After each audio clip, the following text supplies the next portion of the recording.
President John F. Kennedy. Ladies and gentlemen, the very word secrecy is repugnant in a free and open society, and we are, as a people, inherently and historically opposed to secret societies, to secret oaths, and to secret proceedings. We decided long ago that the dangers of excessive and unwarranted concealment of pertinent facts far outweighed the dangers which are cited to justify it. Even today, there is little value in opposing the threat of a closed society by imitating its arbitrary restrictions. Even today, there is little value in ensuring the survival of our nation if our traditions do not survive with it. And there is very grave danger that an announced need for increased security will be seized upon by those anxious to expand its meaning to the very limits of official censorship and concealment.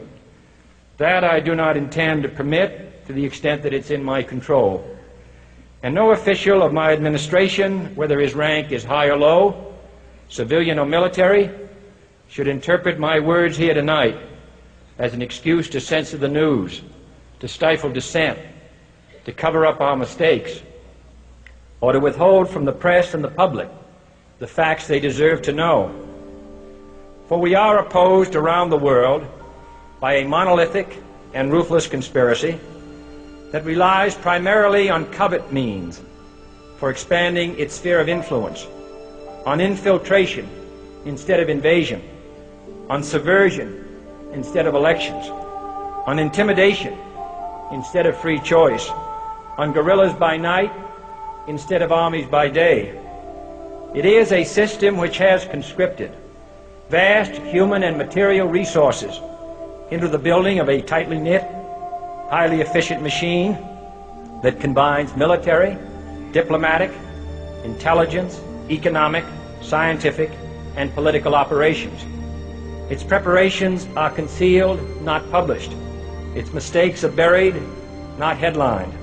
Its dissenters are silenced, not praised. Its dissenters are silenced, not praised.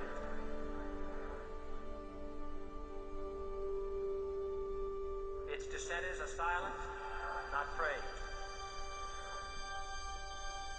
Its dissenters are silenced, not praised.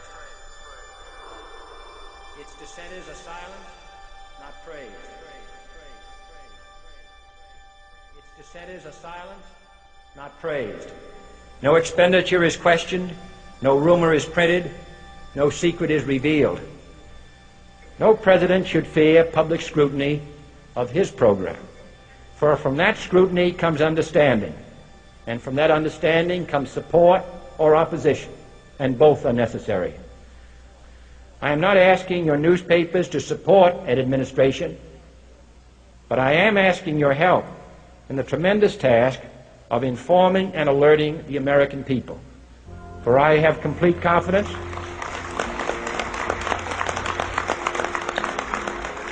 in the response and dedication of our citizens whenever they are fully informed. I not only could not stifle controversy among your readers, I welcome it. This administration intends to be candid about its errors, for as a wise man once said, an error doesn't become a mistake until you refuse to correct it. We intend to accept full responsibility for our errors, and we expect you to point them out when we miss them. Without debate, without criticism, no administration and no country can succeed, and no republic can survive. That is why the Athenian lawmaker Solon decreed it a crime for any citizen to shrink from controversy. And that is why our press was protected by the First Amendment, the only business in America specifically protected by the Constitution, not primarily to amuse and entertain, not to emphasize the trivial and the sentimental, not to simply give the public what it wants, but to inform, to arouse, to reflect, to state our dangers and our opportunities, to indicate our crises and our choices, to lead, mold, educate, and sometimes even anger public opinion.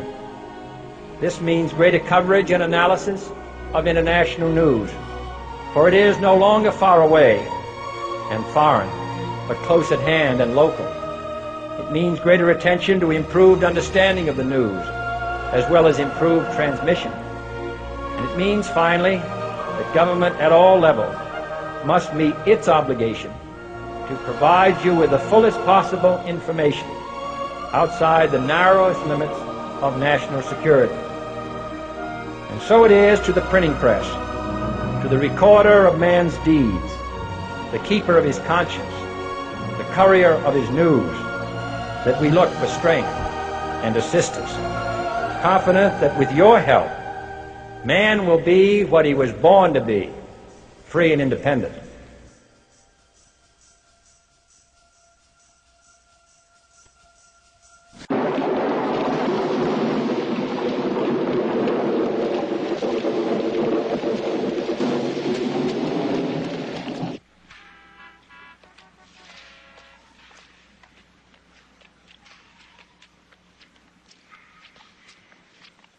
How do you do, Mr. Beale? I must make my witness. Sure thing, Mr. Beale.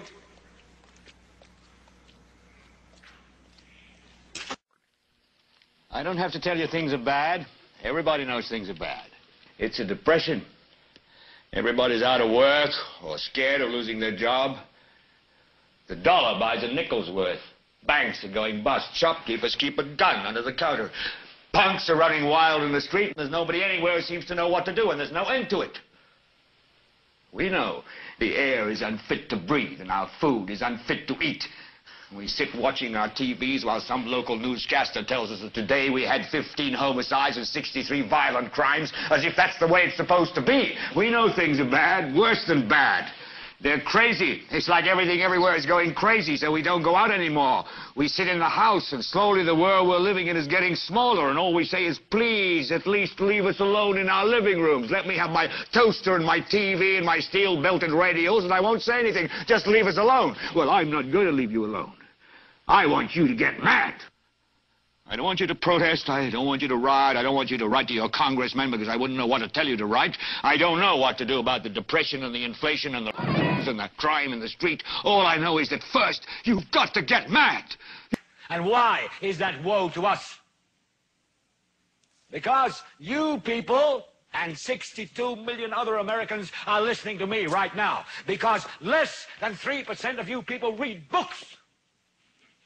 Because less than 15% of you read newspapers. Because the only truth you know is what you get over this tube. Right now, there is an entire generation that never knew anything that didn't come out of this tube. This tube is the gospel, the ultimate revelation. This tube can make or break presidents, popes, prime ministers. This tube is the most awesome goddamn force in the whole godless world. And woe is us if it ever falls into the hands of the wrong people. And that's why woe is us that Edward George Ruddy died. Because this company is now in the hands of CCA, the Communication Corporation of America. There's a new chairman of the board, a man called Frank Hackett, sitting in Mr. Ruddy's office on the 20th floor. And when the 12th largest company in the world controls the most awesome goddamn propaganda force in the whole godless world, who knows what shit will be peddled for truth on this network? So you listen to me. Listen to me. Television is not the truth. Television is a goddamn amusement park. Television is a circus, a carnival, a traveling troupe of acrobats, storytellers, dancers, singers, jugglers, sideshow freaks, lion tamers, and football players. We're in the boredom-killing business. So if you want the truth, go to God.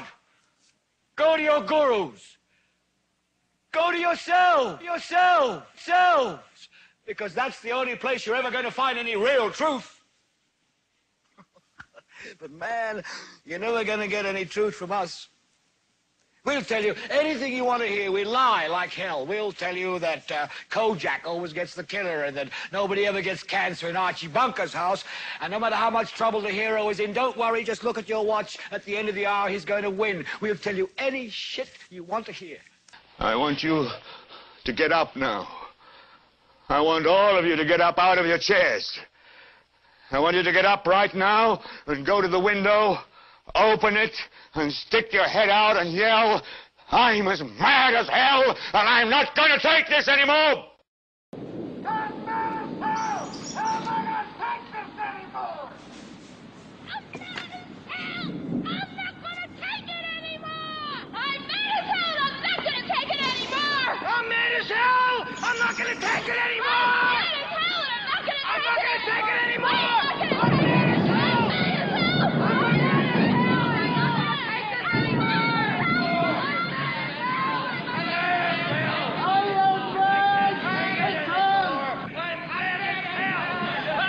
as hell! I'm not going to take this anymore!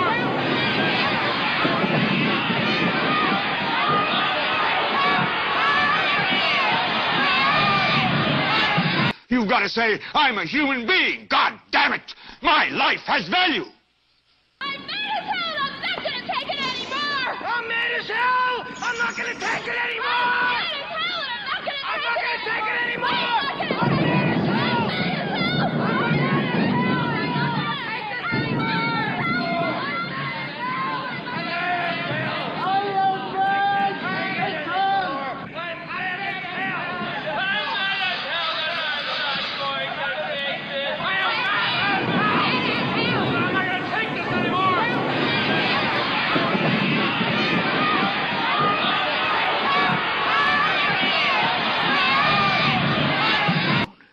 I want you to get mad. I don't want you to protest. I don't want you to riot. I don't want you to write to your congressman because I wouldn't know what to tell you to write. I don't know what to do about the depression and the inflation and...